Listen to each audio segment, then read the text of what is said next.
Imagine waking up one morning, and the person you built your entire life with is simply gone. No fight. No warning. No goodbye note on the kitchen counter. Just gone. Bank account emptied. Joint savings wiped. His clothes cleared from the closet like he was never there. I was 32 years old. I had $214 in my personal account. A mortgage I couldn't pay alone. And a husband who had vanished off the face of the earth. For 2 years, I heard nothing. And then, on a perfectly ordinary Tuesday morning, he walked through the front door of my office. Except this time, I was his boss. My name is Vivienne Viv Calloway. I am 35 years old. I live in Austin, Texas. And what happened next is the kind of story that makes you believe that life, when it's ready, will always serve justice. Buckle up. My name is Vivienne Calloway, but almost everyone calls me Viv. I'm 35 years old, and I live in Austin, Texas, a city that runs on breakfast tacos, live music, and an unshakable belief that things can always be reinvented. I didn't always believe that last part. I do now. I grew up in San Marcos, about 30 miles south of Austin, small town girl, middle-class family, the kind of upbringing where you're taught that hard work is the answer to everything.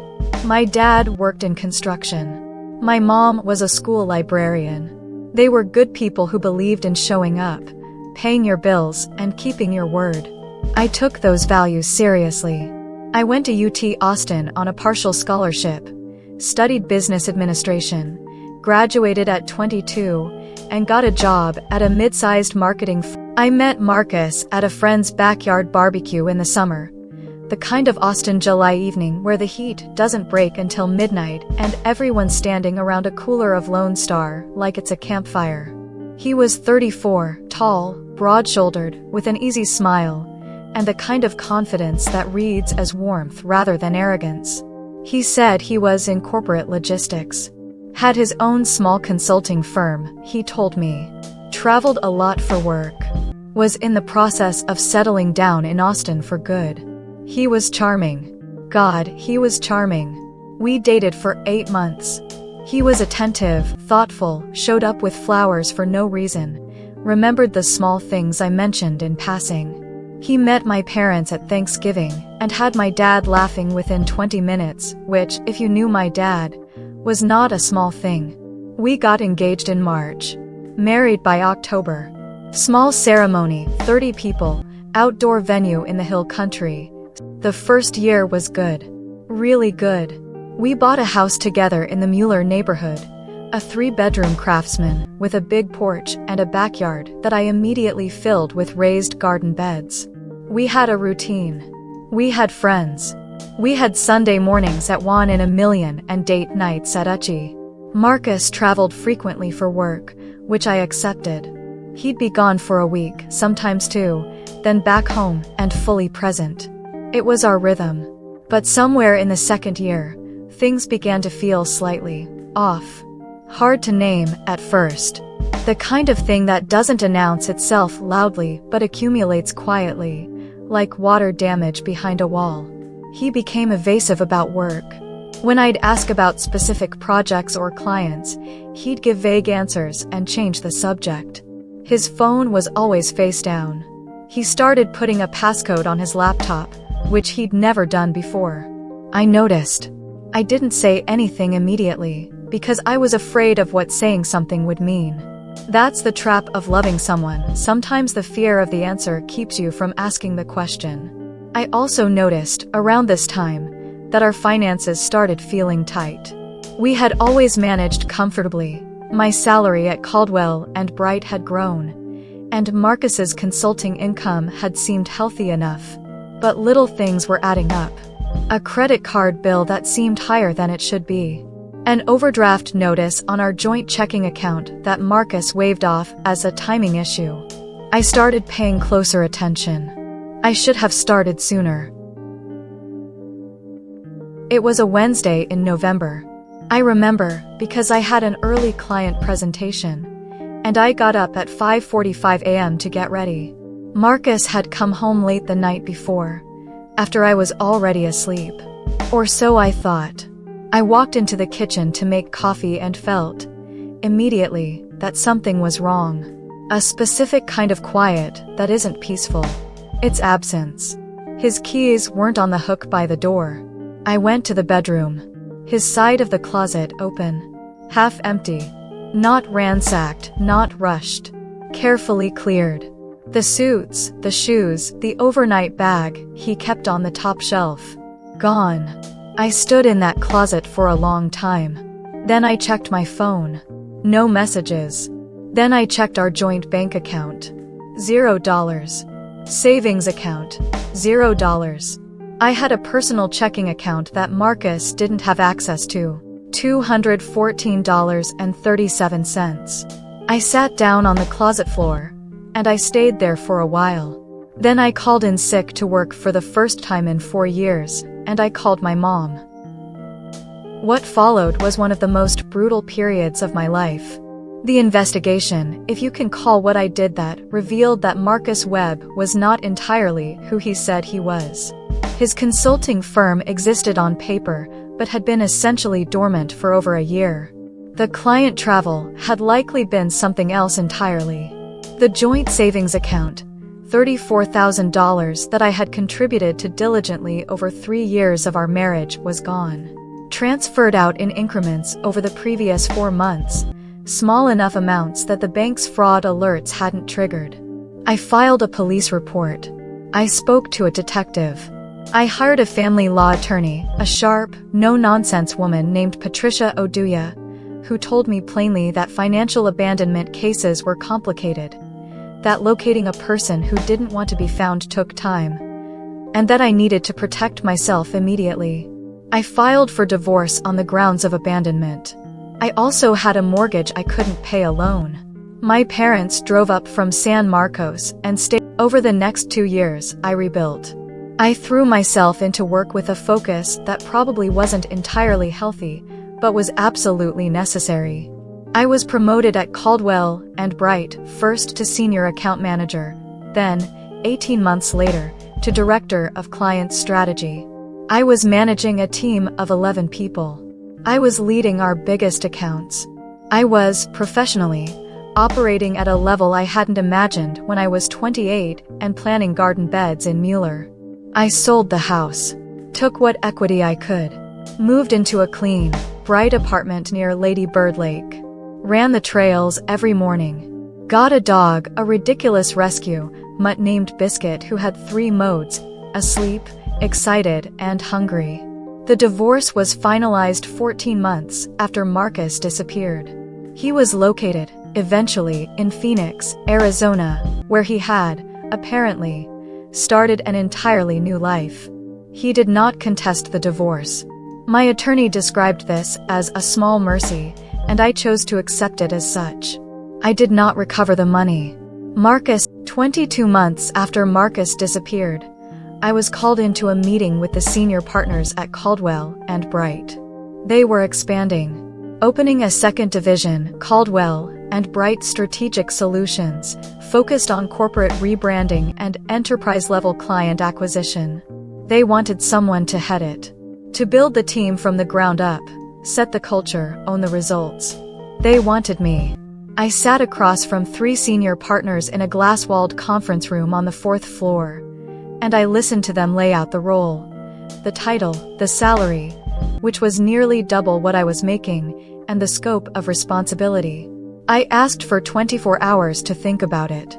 I went home, took Biscuit on a long walk around the lake, called my mom, called my therapist, sat on my apartment balcony with a glass of iced tea and the Austin skyline in front of me. The next morning, I called Sandra and said yes. I was 34 years old. I was the head of strategic solutions at one of Austin's most respected marketing firms. I had an office with a window and a team to hire and a future that, against every odd, looked genuinely bright. 2 weeks into my new role, I posted 5 open positions on LinkedIn and our company careers page. One of the applicants for senior logistics consultant, a role. I spent 48 hours deciding what to do. I talked to Patricia, my attorney. I talked to Dr. Flores. I talked to my closest friend, Danielle, who said approximately 14 unprintable things and then calmed down enough to ask me what I wanted. What did I want? I wanted to handle it correctly. I wanted to be the person I had become, not the person who sat on a closet floor at 5:45 in the morning wondering what she had done wrong. I called Marcus's application in for an interview. I did not tell my team who he was. He arrived on a Tuesday morning at 10 a.m. I watched from my office window as he checked in at reception. He was wearing a navy blazer, carrying a leather portfolio. He looked polished, composed, confident. He had no idea. My assistant, Keisha, brought him to the small conference room adjacent to my office, the one with the glass panel wall. I let him sit for 7 minutes. Then I walked in. I know exactly who you are. I know what you did. I know about the money, all of it. I know about Phoenix. My attorney knows you're in Austin. The detective on our financial abandonment case has been notified that you've surfaced. I called you in today for 2 reasons. The first, I needed to see you sit across from me in my office. The office I have because I worked for 2 years to rebuild everything you took, and I needed you to understand, by looking at me, that you did not break me. You tried. It didn't work. The second reason, this interview is real. This role is real. And I am not going to hire you, but I am going to give you the chance to hear exactly why. Not because you deserve the explanation, but because I've worked too hard on my own integrity to handle this any other way. You will not be receiving an offer from this company. You will be receiving, within the next 10 business days, formal documentation from my attorney regarding the outstanding judgment from our divorce proceedings. I suggest you retain counsel. You may leave now. He sat there for a moment. His jaw worked. His eyes, those same eyes I had trusted across an altar in the hill country, searched my face for something. I don't know what. Softness, maybe. The version of me that used to give him the benefit of the doubt. She wasn't there. He stood up, picked up his portfolio. At the door, he turned. Viv, goodbye, Marcus, I said. He left. I sat alone in that conference room for exactly 4 minutes. Then I called Patricia. Then Danielle. Then I went back to my office, because I had a 11:30 meeting and a team that needed me, and a job that I had earned, and Marcus was located formally by my attorney within the week. The legal process that followed was slow. These things always are, but documentation of his financial conduct during our marriage, combined with the work Patricia had been building for 2 years, resulted in a civil judgment in my favor. I recovered a portion of the money. Not all of it, but enough to feel like the record had been corrected. He did not contest it this time either. I suspect he understood that contesting it would require explaining, in court, exactly where the money had gone. He moved out of Austin within a month of our meeting. I don't know where he is now, and I don't particularly need to. It's been about a year since that Tuesday. Caldwell and Bright Strategic Solutions has grown. We've brought on 4 major enterprise clients, expanded the team to 16 people, and last quarter delivered results that had the senior partners sending congratulatory emails that I printed out and put in a folder, because I am that kind of person now. Biscuit is doing great. He has developed a new hobby, which is stealing socks, and I have accepted this. I go to therapy once a month now instead of twice a week. Dr. Flores says that's progress. I agree. I am not in a relationship. I am in no particular rush.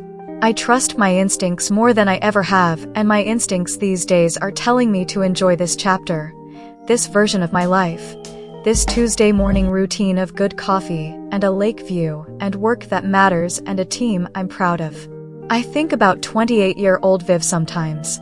The one who believed in Marcus's easy smile, and thought she was exactly where she was supposed to be. I want to tell her, you were right.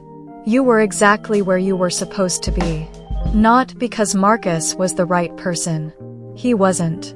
But because everything that came after, the grief, the anger, the rebuilding, the therapy, The running the lake trail at 6 a.m., the promotion. The office with the window. The Tuesday he walked in and I didn't fall apart, all of it led here. And here, it turns out, is somewhere worth arriving. If you are reading this, or listening to this, from the middle of your own wreckage, from the floor of your own closet at 5:45 in the morning wondering how this happened and what comes next, I need you to hear me. What comes next is you. Not the version of you that— If this story moved you, please subscribe to Justice Served Tales for new stories every single week. Hit that notification bell so you never miss an episode. Leave a comment below, I read every single one. Tell me, have you ever had a moment where life handed you justice you didn't expect? Until next time, stay standing. Justice Served Tales. Real stories. Real strength. Real justice.